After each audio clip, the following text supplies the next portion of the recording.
ಏನಿದ್ರಲ್ಲ ತ್ರಿವಳಿಗಳು PSY. P ಅಂದ್ರೆ ಭೀಮಣ್ಣ ಖಂಡ್ರೆ ಪರಿವಾರ, S ಅಂದ್ರೆ ಶಾಮನೂರು ಶಿವಶಂಕರ ಪರಿವಾರ, Y ಅಂದ್ರೆ ಯಡಿಯೂರಪ್ಪ ಪರಿವಾರ. ಮತ್ತು ಅವರು ಬೀಗರು, ಅವರು ಜಾತಿ ಕಾಲಮ್ನಾಗ ಏನ್ ಬರ್ಸ್ಯಾರ ಅನ್ನೋದು ಹೇಳಿ. ಅವ್ರ ಜಾತಿ ಕಾಲಮ್ನಾಗ ಏನ್ ಬರ್ಸ್ಯಾರ? ವೀರಶೈವ ಲಿಂಗಾಯತ ಬರ್ಸ್ಯಾರ. ಅದ್ರಾಗ ಫಲಾನುಭವಿಗಳು ಅದಾರ ಅವ್ರು ಎಲ್ಲ ಏದಾಗದು. ಈಗ ನಮ್ಮ ಪಂಚಮ ಶಾಲೆಗಳಿಗೆ ಉಳಿದ ಜನಾಂಗದವ್ರಿಗೆ ನೀವು ವೀರಶೈವ ಲಿಂಗಾಯತ ಬರ್ಸತ್ರಿ, ನಮ್ಗೆ ಹಿಂದುಳಿದ ಯಾವುದೇ ಫೆಸಿಲಿಟಿ ಸಿಗುದಿಲ್ಲ. ಅದಕ್ಕೆ ನಮ್ಮ ಕೂದಲ ಸಂಗಮ ಶ್ರೀಗಳು ನಾವೆಲ್ಲ ಕೂಡಿ ನಿರ್ಣಯ ಮಾಡ್ತೀವಿ, ನಾವೇನು ಹಿಂದೂ ಪಂಚಮ ಶಾಲೆ ಬರ್ಸ್ಬೇಕು ಅಥವಾ ವೀರಶೈವ ಲಿಂಗಾಯತ ಬರ್ಸ್ಬೇಕು. ಕೆಲವೇ ದಿವಸನಾಗ ಒಂದು ಸಭೆ ಕರೆದು ನಿರ್ಣಯ ಮಾಡಿ ನಮ್ಮ ಹಿಂದೂ ಪಂಚಮ ಶಾಲೆ, ಹಿಂದೂ ಗಣಿಗ, ಹಿಂದೂ ಬಣಿಗ ಅಂದ್ರೆ ನಮ್ಗೆ ಮೀಸಲಾತಿ ಸೌಲಭ್ಯ ಸಿಗ್ತಾವ. ಹಿಂದೂ ಕುಡಕಲಿಗ, ಹಿಂದೂ ರೆಡ್ಡಿ ಅಂದ್ರೆ ಮೀಸಲಾತಿಯ ಸೌಲಭ್ಯ ಸಿಗ್ತದೆ. ಮತ್ತು ಅದನ್ನ ಬಿಟ್ಟು ನಾವೆಲ್ಲ ವೀರಶೈವ ಲಿಂಗಾಯತ ನಾವು ಬರ್ಸೋದು, ಲಾಭ ಹೊಡೆಯೋರು ಅವ್ರು ಅಂದ್ರೆ ಅದಕ್ಕೆ ನಮ್ದು ಒಪ್ಪಿಗೆ. ಈಗ ಕೂಡಲ ಸಂಗಮ ಸ್ವಾಮೀಜಿ ಕೂಡ ಅದನ್ನೇ ಹೇಳಿದ್ದಾರೆ, ನಾವು ಆ ತರ ಬರ್ಸಲ್ಲ, ವೀರಶೈವ ಲಿಂಗಾಯತ ಬರ್ಸಲ್ಲ, ಪಂಚಮ ಶಾಲೆ ಮೀಸಲಾತಿಗಾಗಿ ನಾವು ಲಿಂಗಾಯತ ಪಂಚಮ ಶಾಲೆ ಬರ್ಸ್ತೀವಿ ಅಂತ ನೋಡಿ ಸರ್. ಇವತ್ತು ಲಿಂಗಾಯತರಲ್ಲಿರುವಂತ ಎಲ್ಲಾ ಉಪಜಾತಿಯವರು ಯಾರು ವೀರಶೈವ ಲಿಂಗಾಯತ ಬರ್ಸಿಲ್ಲ. ಹಿಂಗಾಗಿ ವೀರಶೈವ ಲಿಂಗಾಯತರ ಸಂಖ್ಯೆ ಕಡಿಮೆ ಆಗಿದೆ ಮನ್ನಿ ಜಾತಿ ಗಣತಿ ಒಳಗೆ.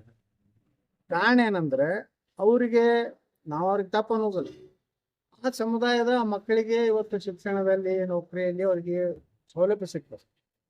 ಮತ್ತು ಉಳಿದ ಲಿಂಗಾಯತರು ಯಾಕೆ ಬರೀ ಲಿಂಗಾಯತರ ಬರ್ಸ್ಬೇಕು ಅನ್ನೋದು ಇವತ್ತು ನಮ್ಮ ಮೂಲ ಪ್ರಶ್ನೆ. ಇದು ಸರಿಯಲ್ಲ ಅಂತೀರಿ ಅವ್ರ ಮೂಲಕ? ನಾವು ಅದನ್ನ ಚರ್ಚೆ ಮಾಡ್ತೀವಿ. ನಾವು ಮೊದಲು ಈ ದೇಶದಲ್ಲಿ ಇರ್ತೀವಿ ಅಂದ್ಮೇಲೆ ನಾವು ಹಿಂದೂಗಳೇ.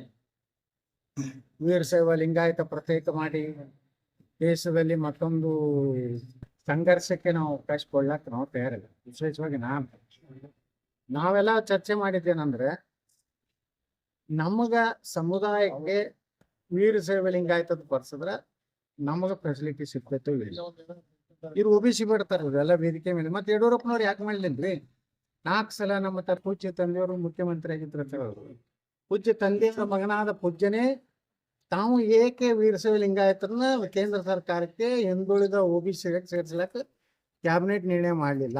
ಇದು ಯಡಿಯೂರಪ್ಪ ಈ ರಾಜ್ಯದ ವೀರಶೈವ ಲಿಂಗಾಯತರಿಗೆ ಹೇಳ್ಬೇಕು ಮೊದಲು. ಯಡಿಯೂರಪ್ಪ ಸುಮ್ಮನೆ ಡೊಂಗಿ ಮಾಡಿ, ನಾಟಕ ಮಾಡಿ ಲಿಂಗಾಯತರ ಲೀಡರ್ ಆಗ್ಲಿಕ್ಕೆ ಸಮಾವೇಶ ಮಾಡ್ತಾರಷ್ಟೇ. ವೀರಶೈವ ಲಿಂಗಾಯತರ ಸಲುವಾಗಿ ಮಹಾಸಭಾದವ್ರು ಯಾವ ಹೋರಾಟ ಮಾಡ್ಯಾರಿ ಕರ್ನಾಟಕದಾಗ? ಎಲ್ಲರೂ ದಂಡಿ ಕೂತಾರ.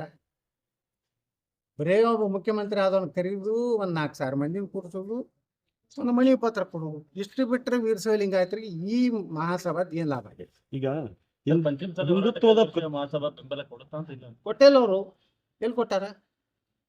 ನಮ್ಮ ಹೋರಾಟದಿಂದಲೇ ವೀರಶೈವ ಲಿಂಗಾಯತರಿಗೆ ಬೊಮ್ಮಾಯಿಯವರು ನಮ್ಮ ಒತ್ತಡದಿಂದ, ಪ್ರಧಾನಮಂತ್ರಿಗಳ ಮಧ್ಯಸ್ಥಿಕೆಯಿಂದ, ಶೋಭಾ ಕರಂದ್ಲಾಜೆ ವಿಶೇಷ ಮುತುವರ್ಜಿ, ನಮ್ಮ ಗೃಹ ಮಂತ್ರಿಗಳಾದಂಥ ಅಮಿತ್ ಶಾ ಅವರು ನಮ್ಮ ಕರೆಸಿ ಮಾತಾಡಿ, ನಾವು ಬರೀ ಪಂಚಮ ಶಾಲೆಗಳಿಗೆ ಅಷ್ಟೇ ನಾವು ಮೀಸಲಾತಿ ಕೊಡ್ಲಿಕ್ಕೆ ಆಗೋದಿಲ್ಲ, ನಾವು ಎಲ್ಲಾ ವೀರಶೈವ ಲಿಂಗಾಯತರಿಗೆ ಮೀಸಲಾತಿ ಕೊಡ್ಬೇಕಾಗ್ತದೆ. ಮತ್ತು ಪರಿಶಿಷ್ಟ ಜಾತಿ ಪರಿಶಿಷ್ಟ ಪಂಗಡದ ಮೀಸಲಾತಿ ನಾವು ಹೆಚ್ಚು ಮಾಡ್ಬೇಕಾಗ್ತದೆ. ಹಾಲ ಮತ್ತದವ್ರಿಗೆ ಎಷ್ಟು ಕೊಡ್ಬೇಕಾಗ್ತದೆ ನಾನು ಕನ್ವಿನ್ಸ್ ಮಾಡಿದ್ನಾಗ ನಾ ಹೇಳಿದೆ. ಆಯ್ತು, ನಾವು ಬರೀ ಪಂಚಮ ಶಾಲೆಗಳು ಬೇಡ, ಎಲ್ಲ ಲಿಂಗಾಯತರಿಗೆ ಕೊಟ್ರಂದ್ರೆ ಏನಾರೇ ವೀರಶೈವ ಲಿಂಗಾಯತರಿಗೆ ನಮ್ಮ ಬೊಮ್ಮಾಯಿಯವರು ಏನು ಕೊಟ್ರಲ್ಲ 2D ಸಮಸ್ತ ವೀರಶೈವ ಲಿಂಗಾಯತರಿಗೆ ಕೊಟ್ಟಾರ. ಎಲ್ಲ ಜಾತಿ ಅದಾವು, ಉಪಜಾತಿ ಯಾವೇ ಬರಲಿ. ಅದ್ರ ಜೊತೆಗೆ ಮರಾಠರಿಗೆ ಕೊಟ್ಟರು, ಜೈನರಿಗೆ ಕೊಟ್ಟರು, ಕ್ರಿಶ್ಚಿಯನ್ರಿಗೆ ಕೊಟ್ಟರು.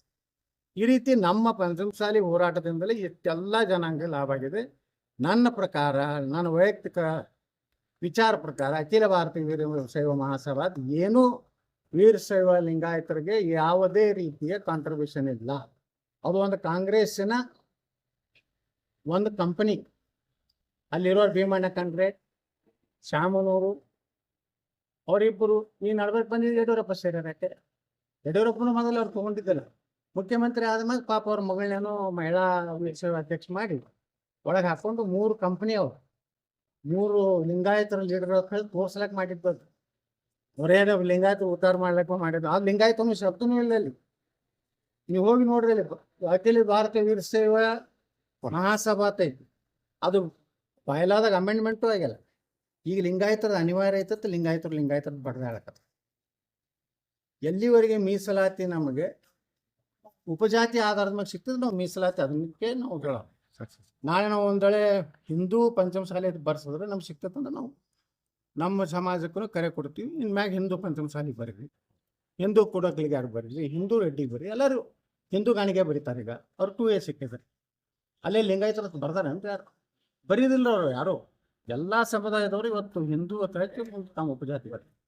ಹಿಂಗಾಗಿ ಜನಗಣತಿ ಒಳಗ ಸಹಜವಾಗಿಯೇ ಲಿಂಗಾಯತರು 6ನೇ ನಂಬರ್ ಹೋಗ್ಯಾರ. ಕಾರಣ ಏನಂದ್ರೆ ಉಪಜಾತಿಗಳನ್ನು ಮೆನ್ಷನ್ ಮಾಡಿದ್ರು. ಅದಕ್ಕೆ ವೀರಶೈವ ಮಹಾಸಭಾದವ್ರು ಮೊದಲು ಸ್ಪಷ್ಟಪಡಿಸ್ಬೇಕು, ಕರ್ನಾಟಕದಲ್ಲಿ ಭೀಮಣ್ಣ ಕಂಡ್ರೆ ಅಂದ್ರೆ ಈಶ್ವರ್ ಕಂಡ್ರೆ ಶಾಮನೂರು ಪ್ರಭಾವಿ ಲಿಂಗಾಯತ ಹಿಡ್ಕೊಂಡ್ರೆ ಕಾಂಗ್ರೆಸ್ ರಂಗ ಮೊದಲ ನಮ್ಮ ಲಿಂಗಾಯತರಿಗೆ ಇಲ್ಲಿ ಮೀಸಲಾತಿ ಕೊಡ್ರಿ. ನಾವೇನು ಮಾಡೀವಲ್ಲ ಬೊಮ್ಮಾಯಿಯವರ ಕಾಲದಾಗ ಏನು 2D ಮಾಡೀವಲ್ಲ ಆ ಮೀಸಲಾತಿಯನ್ನು ಕೊಡ್ರಿ.